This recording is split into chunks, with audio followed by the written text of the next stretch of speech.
A paz do Senhor para todos. Estamos iniciando mais um programa Cristocráticos com a seguinte temática: o homem do pecado, que será a próxima lição dada no dia 15 de março deste ano. A temática, como eu já abordei, o homem do pecado, ele faz uma unificação entre a antropologia bíblica e a escatologia, que é o estudo das últimas coisas. Vamos ver o que o texto áureo desta lição tem a nos falar. Acompanhe comigo. E então será revelado o iníquo, a quem o Senhor desfará pelo assopro da sua boca e aniquilará pelo esplendor da sua vinda. O texto áureo, ele é claro e categórico. Esse personagem histórico que irá pairar sobre a face da terra, ele é real. Ele não é uma ficção. Ele não é um quimérico propagado por uma cultura específica ou religiosa. Ele será um personagem real, cujo objetivo é se opor a tudo que se revela a respeito de Deus. Vamos ver também o que a verdade prática tem a nos mostrar sobre isso.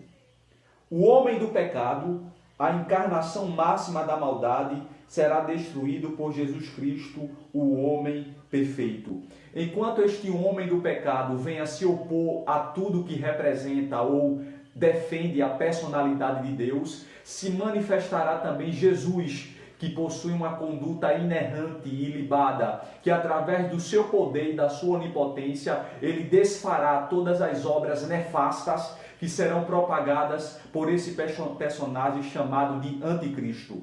Vamos também ver o que a leitura bíblica em classe tem a nos mostrar. Abra sua Bíblia comigo. A leitura bíblica em classe está lá em 2 Tessalonicenses, capítulo de número 2, versículos de número 1 ao versículo 15. 2 Tessalonicenses, capítulo de número 2, versículo 1 ao versículo de número 15. Vamos ler.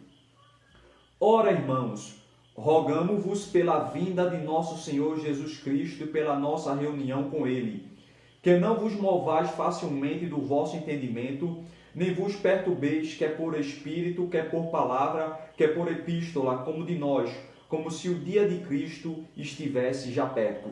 A igreja de Tessalônica era uma igreja amadurecida, ela possuía uma maturidade cristã bastante contundente. Porém, a respeito da escatologia, assuntos relativos ao arrebatamento da igreja, a vinda desse personagem maléfico chamado de Anticristo, ainda havia uma ignorância por parte da igreja. E Paulo, através da sua sabedoria ou da sua teologia, procurou esclarecer todos os ditames escatológicos que revelavam essa questão.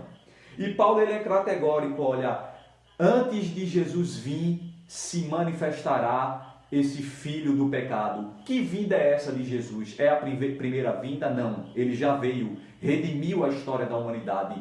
É a segunda vinda, no qual ele arrebatará a sua igreja e nos transformará em corpos incorruptíveis e gloriosos? Também não.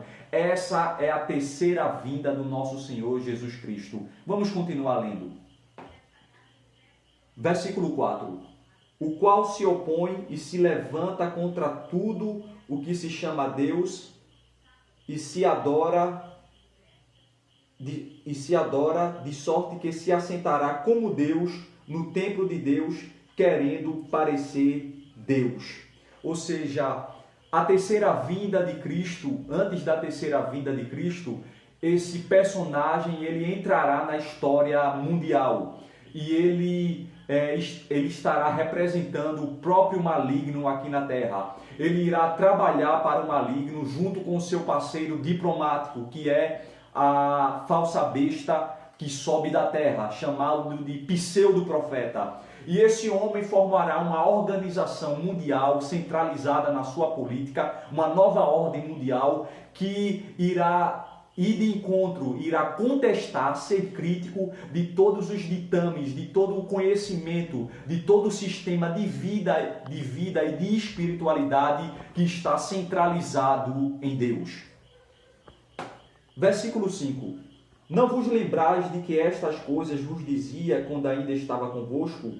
E agora vós sabeis o que o detém, para que o seu próprio tempo seja manifestado. Porque já o ministério da injustiça opera. Somente há um que agora resiste até que do meio seja tirado.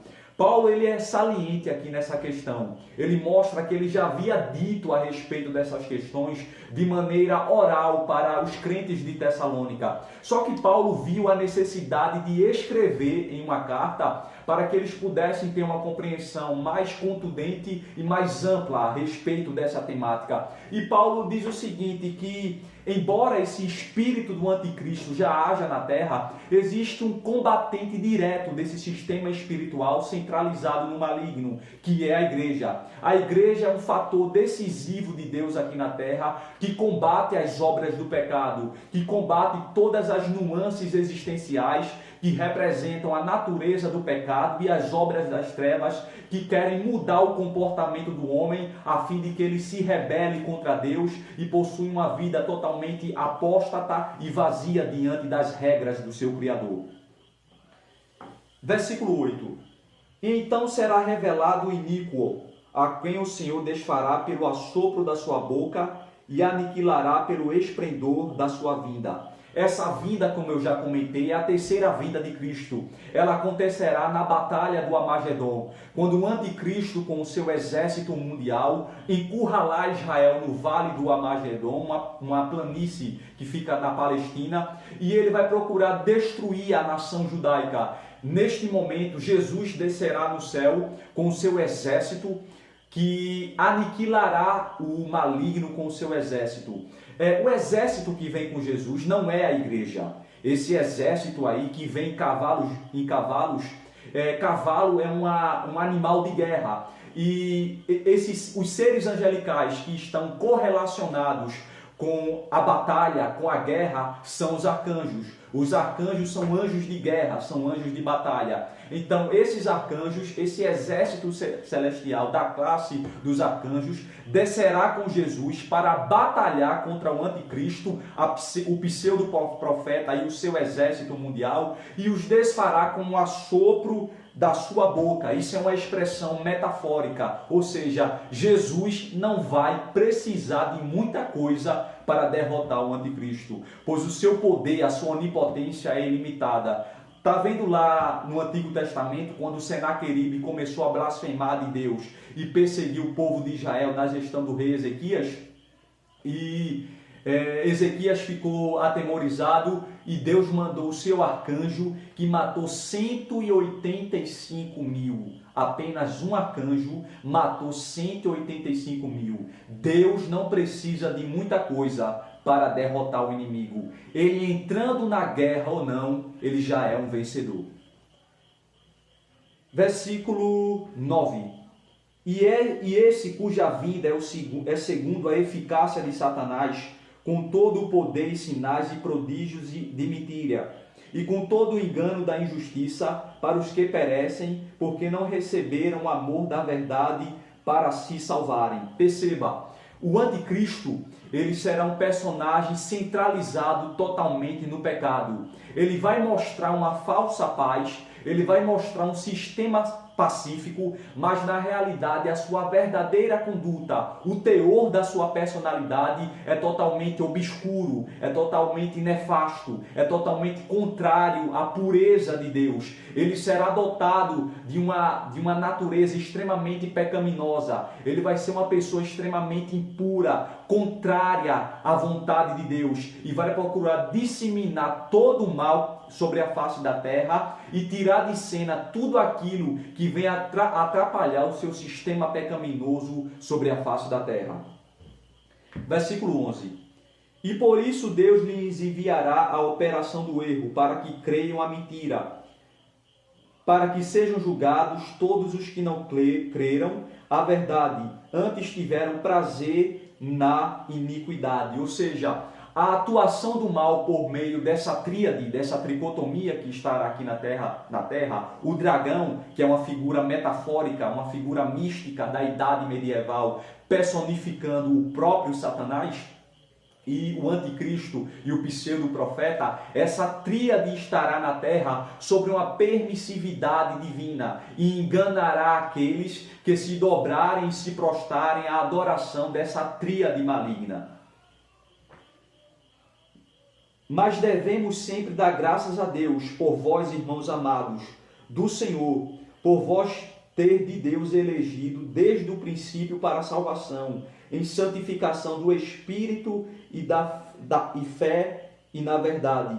Aí Paulo agora ele exorta a igreja, olha, vocês estão blindados contra as astúcias do pecado. Vocês são um povo eleito, vocês são uma igreja separada. Honrem o chamado que Deus colocou em vossas vidas. Preservem a unidade da fé. Preservem a vossa conduta, porque só a santificação é o meandro que vai levar o ser humano até o céu, até a glória de Deus. Então vocês como igreja, vocês devem se preservar na doutrina, se preservar na fé, se preservar no amor, que é o substrato essencial do comportamento humano e a base de todas as características positivas que regem o comportamento ou a gênese da personalidade humana. Para o que pelo nosso Evangelho vos chamou para alcançardes a glória de nosso Senhor Jesus Cristo.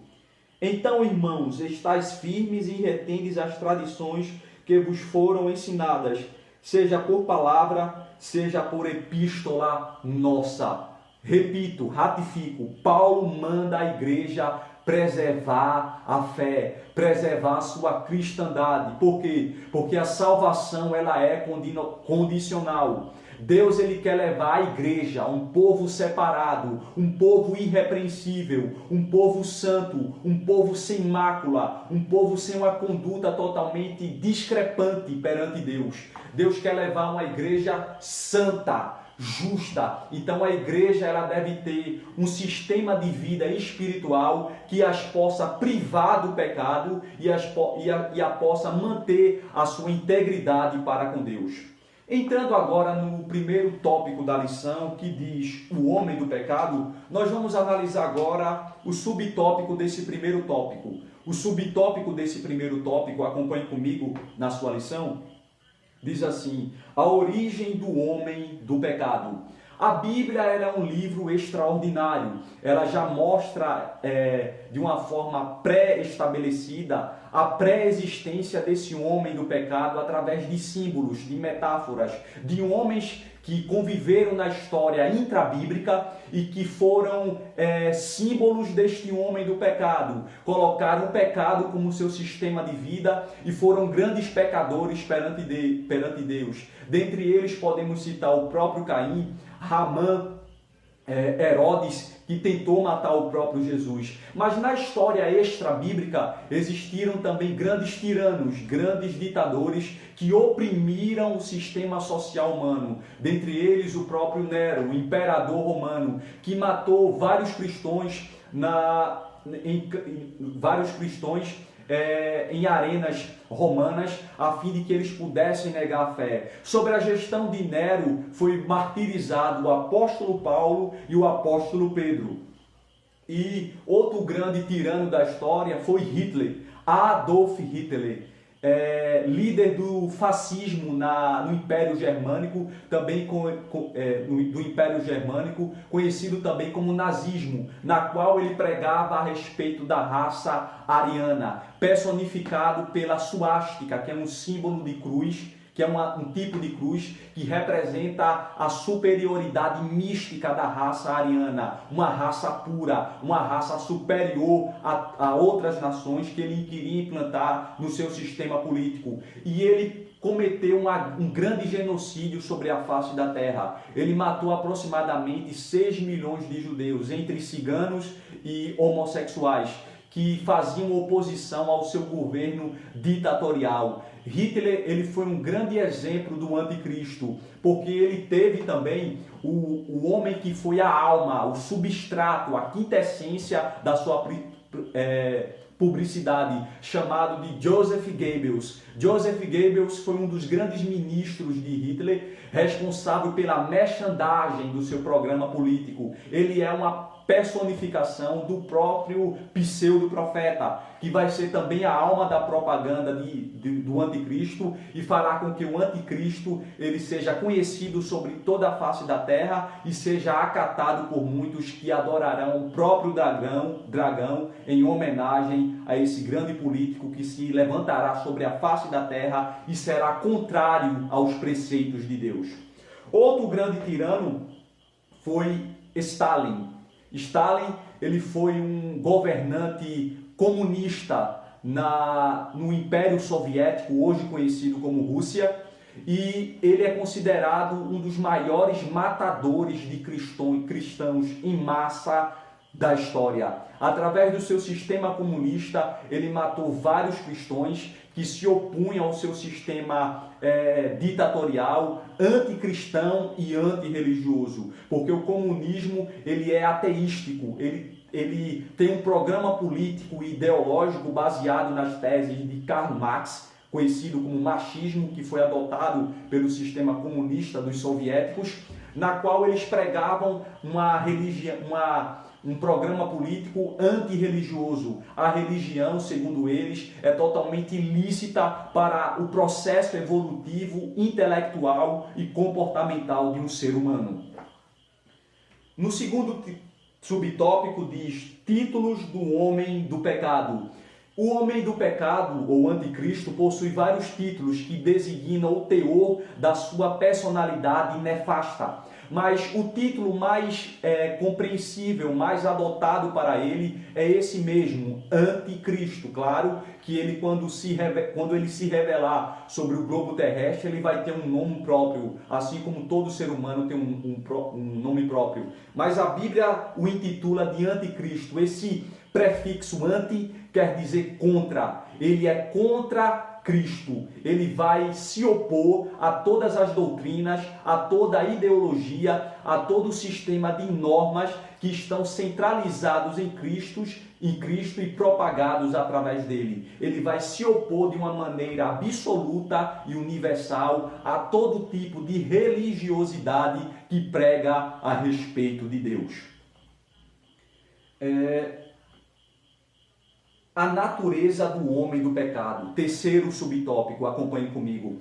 Esse homem do pecado, ele vai ter uma natureza totalmente pecaminosa. Em Apocalipse, o apóstolo João diz que ele é a besta que sobe do mar. Esse termo besta é uma linguagem metafórica ou conotativa. Ele aponta para a grandeza, a opulência negativa da sua personalidade. Quando a gente entende por nome besta, a gente fala de um animal bravo, carnívoro, feroz. E esses elementos serão características ou qualidades intrínsecas à sua personalidade. Ele será a própria personificação do pecado sobre a face da terra. E através do engano, através da mentira e sobre um espírito de injustiça, ele enganará muitos a fim de que ele possa reivindicar para si a sua própria divindade, imitando Jesus como o Salvador do mundo. Segundo tópico da nossa lição, a missão do homem do pecado. Primeiro subtópico desse tópico. Acompanhe comigo, por favor. Opor-se a Deus. Deus, ele não tem inimigo. A igreja tem inimigo. E por que é que Deus não tem inimigo? Porque inimigo é tudo aquilo que possui o mesmo teor de força que eu e pode ter a probabilidade de me vencer. Mas quem é que tem a força de Deus ou a sua onipotência? Ninguém. Quem é que pode ganhar para Deus? Um ser indestrutível e invencível? Ninguém. O diabo tenta ser Deus, mas os próprios demônios que servem a ele sabem que o único Deus é o Todo-Poderoso, o El Shaddai, o Iavé ou Javé, que é o Todo-Poderoso e tem a sua divindade absoluta. E a respeito disso, os demônios tremem em sua estrutura. Só que o diabo sabe que ele não pode bater de frente com Deus. Ele não pode bater diretamente com Deus. Mas se ele tocar em tudo aquilo que representa o aspecto criacionista de Deus, ele estará tocando na emoção circunstancial de Deus. Pois Deus tem uma emoção circunstancial que está diretamente ligada ligada à afetividade que ele possui com tudo aquilo que ele cria. Repito, Deus é transcendente, Deus está acima de tudo, mas ele é um Deus imanente, ele se preocupa com as suas criaturas. Ao contrário do que a ideologia deísta diz, que Deus criou tudo e se esqueceu da sua criação, não se relaciona, a Bíblia refuta essas teses equivocadas. Deus criou, está acima da sua criação, mas ele se relaciona, ele tem experiências com a sua criação, ele não deixou a sua criação ao léu, ele se preocupa com a sua criação. E o diabo tocando naquilo que Deus cria, consequentemente afetará a preocupação, a afetividade com que Deus tem com seus filhos. Ele vai também opor-se a Israel. Ao longo da história, o inimigo ele tem usado vários agentes para acabar com o povo de Israel. Ramã, o primeiro, que foi primeiro-ministro do rei Assuero, na época da rainha Esté, ele arquitetou um plano maléfico de matar os judeus que pertenciam à província do rei Assuero. E ele não conseguiu fazer isso, porque através de uma intervenção divina por meio da rainha Esté, isso foi coibido. Mas Adolf Hitler conseguiu fazer isso. Mas por que Adolf Hitler conseguiu fazer isso? Será que isso tem algum viés profético anunciado por Jesus? Tem. Os judeus não acataram o tempo da sua visitação, que é o Messias, que é Jesus. Jesus veio para a terra, mas ele não foi acatado pelos seus. Os seus não conseguiram enxergar na pele de um carpinteiro a própria raiz divina do próprio Deus Yahvé. E por isso traíram o próprio Jesus e o mataram, mesmo que não fizeram isso de uma forma literal, mas foi eles que projetaram e arquitetaram toda a esfera mortífera de Jesus. E Jesus determinou a sentença: olha, todo o sangue, desde Abel até os profetas que eu tenho vos mandado, vai ser requerido dessa geração. E isso aconteceu em 70, parcialmente, a gênese disso aconteceu em 70 depois de Cristo, quando Tito, o general Tito, filho do imperador Vespasiano, sitia Israel, e ele destrói o templo de Israel, só restando o Muro das Lamentações. E segundo Flávio Josefo, historiador judeu, ele diz que 100 mil pessoas foram vendidas como escravas, entre mulheres, crianças e homens, e cerca de mais de 1 milhão de pessoas foram mortas. Mas a consumação disso foi na Segunda Guerra Mundial, com Adolf Hitler, que, como eu já comentei, matou aproximadamente 6 milhões de judeus em campos de concentração, principalmente em Auschwitz, Polônia, onde está o maior campo de concentração nazista até hoje. Terceiro subtópico: opor-se a Jesus Cristo. O nome dele, o título, a nomenclatura desse ser maléfico já diz tudo: anticristo. Ele é totalmente em desacordo com o que Jesus diz. Ele vem para imitar Jesus, ser o novo salvador da humanidade, ser o novo redentor do sistema social do mundo. Ele vai trazer todo um conjunto de ações públicas que vai procurar melhorar a humanidade de então, mas ele nega no seu teor, na sua conduta, no seu conteúdo de vida, toda a eficácia que representa Jesus Cristo. Ele veio macular o nome de Jesus sobre a face da terra. Quarto subtópico, acompanhe comigo: opor-se à igreja. Quem você acha que o anticristo, na sua tribulação maligna, vai perseguir de uma forma objetiva e direta? A igreja. Porque aqui na terra, a organização espiritual que bate de encontro e que inibe o desenvolvimento do pecado sobre a terra é a igreja. Então aqueles que ficarem após o arrebatamento vão ser duramente perseguidos pelo anticristo. Vai surgir o tempo dos mártires. na qual muitos vão morrer, vão segurar a bandeira da fé e não vão negar o nome de Jesus. Vão morrer de uma forma digna por não negarem o nome de Jesus. Vão morrer de uma forma terrível, mas as suas vidas estarão registradas no céu, porque não vão negar o nome de Jesus. Terceiro subtópico da lição. Acompanhe comigo, por favor. Diz assim o título do terceiro tópico: a destruição do homem do pecado. Primeiro tópico: a ascensão do seu império. A Bíblia nos mostra, através de Apocalipse, que a besta que sobe do mar é o anticristo. Mar quer dizer governo, um governo aquático, uma etnia, uma raça. Ele não vem do acaso, ele vem de uma nação específica.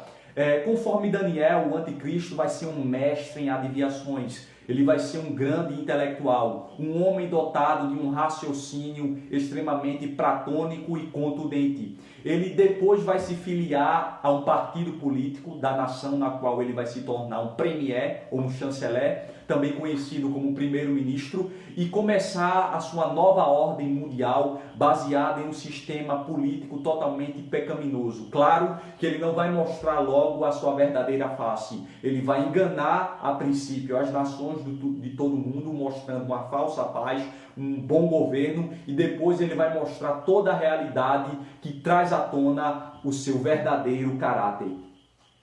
E a falsa besta, o falso profeta, o pseudo-profeta, será a alma da propaganda do anticristo, na qual ele será um diplomata, ele será um político, que trará à tona o nome do anticristo sobre a face da terra. Ele vai fazer com que todos adorem a besta que sobe do mar. E esse falso profeta, ele vai ser dotado de um poder administrativo extremamente contundente. Através da sua oratória, da sua retórica, ele enganará muitos para que possam servir ao anticristo e terem o nome da besta registrados em seus corpos.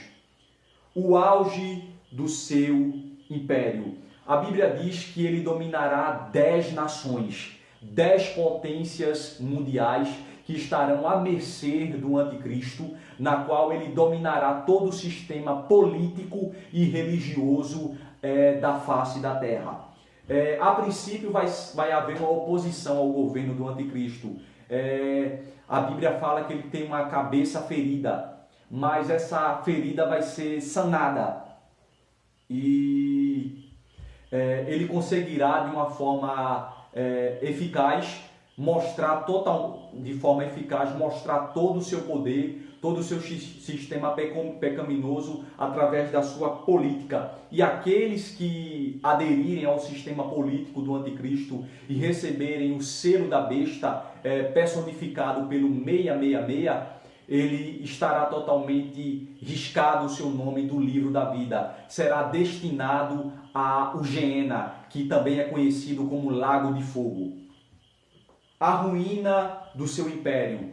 O império do anticristo e do falso profeta acontecerá em si na batalha do Armagedon, quando Jesus descerá do céu com um exército de arcanjos e desfará o anticristo com o seu exército. Ele vai pegar o anticristo e o falso profeta e inaugurar o inferno em si. O inferno em si não foi inaugurado. As almas que partem sem Deus, elas vão para o Hades, que é um inferno temporário. Mas depois, após o julgamento final, aqueles que não forem salvos vão entrar no Geena, também conhecido em Apocalipse como o Lago de Fogo, que é o inferno absoluto, aonde todos vão ficar eternamente sendo atormentados de dia e de noite, porque acataram o governo da besta e negaram a Jesus Cristo.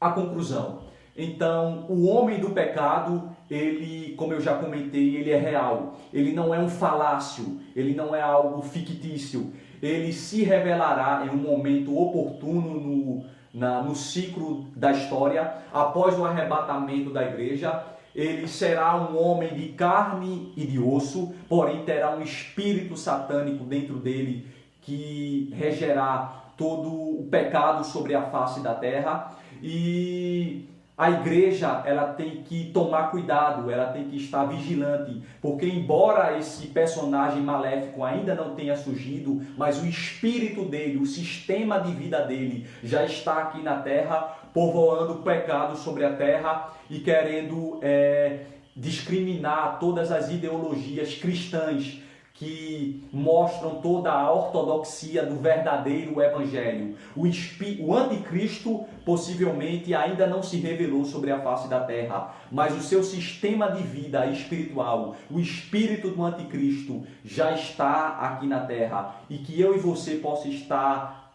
atento e vigilante e cada vez mais centralizado na palavra, para que possamos ter blindagem para combater e vencer toda a ideologia que está centralizada nesse espírito maléfico que é o anticristo, através do seu sistema social e político e religioso que já está sobre a face da terra. Muito obrigado pela sua atenção. Nos siga nas redes sociais e nos deixe o seu like. Até o próximo programa e que Deus te abençoe. Amém.